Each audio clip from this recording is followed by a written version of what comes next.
I grew up listening to all types of music. Music from Gladys Knight, Diana Ross, Johnny Guitar Watson, B.B. King, OJ's, and the little Bootsy Collins. I even love Madonna, Duran Duran, Elton John, Madame Butterfly, and Pat Benatar. Hell, I love so many artists, I could never really state what my favorite genre was.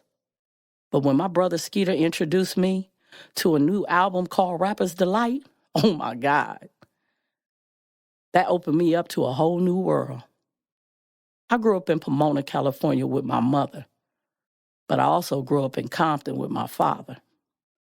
Rap was really taking off, and it became more interesting to me once I heard songs from UTFO, Run DMC, Eric B. and Rakim, LL Cool J, BDP, and NWA. I even watched this girl named Marcy Turner in my high school killing the crowd with just 4 short bars. She wasn't holding nothing back. I'll freak you here, I'll freak you there, I'll put a ball spot in your hair. Let's just say, I got totally interested and inspired at the same time.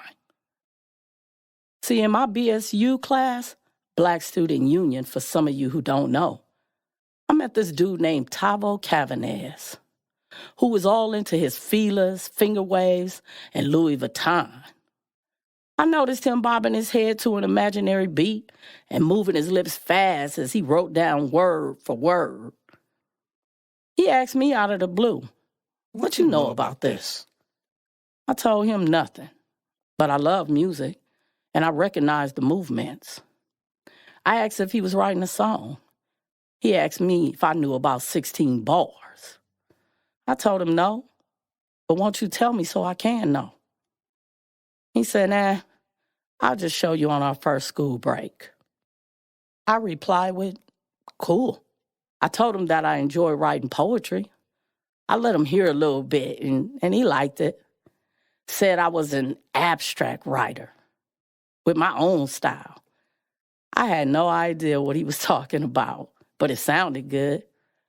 Then he proceeded with just, you know what, you're just different, but you're still cool. I told him thanks and continued with our classwork. Break time came, and I followed Tavo.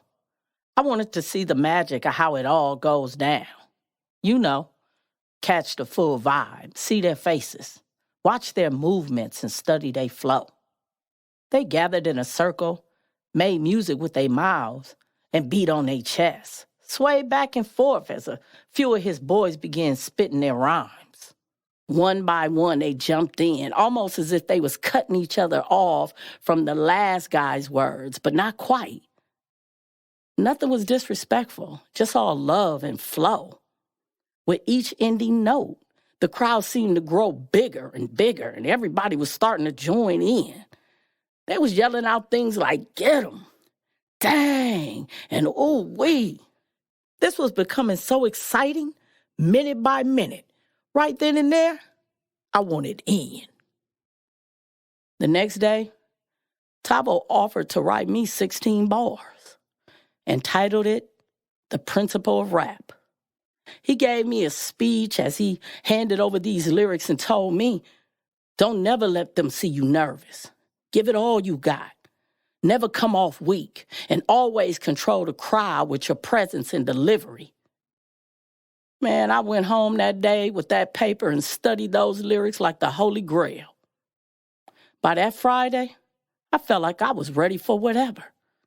I went to school with black corduroys and shell-toe Adidas and a Yo Baby, Yo t-shirt and a pink Kango.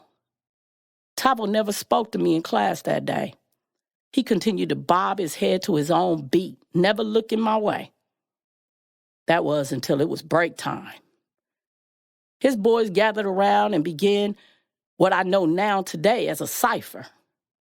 He looked at me and gave me that "you ready" head nod. I nodded back with a "yeah, I got this." He controlled the small crowd and told Charlie the human beatbox to slow it down. We got something new.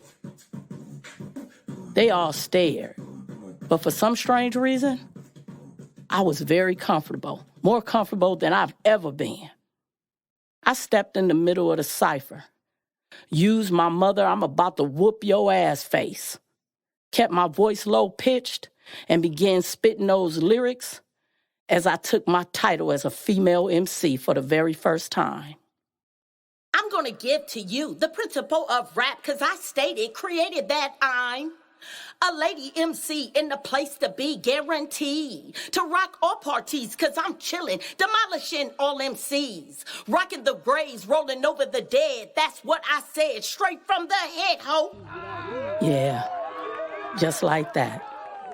Tavo and his boys was proud of me. They raved on and on for the remaining of the school year. That went on for weeks, and from there, nothing could stop me. Call the priest and tell the church I'm here now, baptizing the game with my lyrical steez style. Ooh, child, you gon' recognize what's in me. Rough, rugged, and raw, I'm locking horns with enemies. My only mission is to hit up your system. Keep them paranoid, hoping that I don't list them. Time to pass the torch. A lot of you fake-ass rappers still looking at me, still afraid to point. Tell me what's your point? You ain't saying nothing to scare me. On the streets, most of y'all won't even dare me.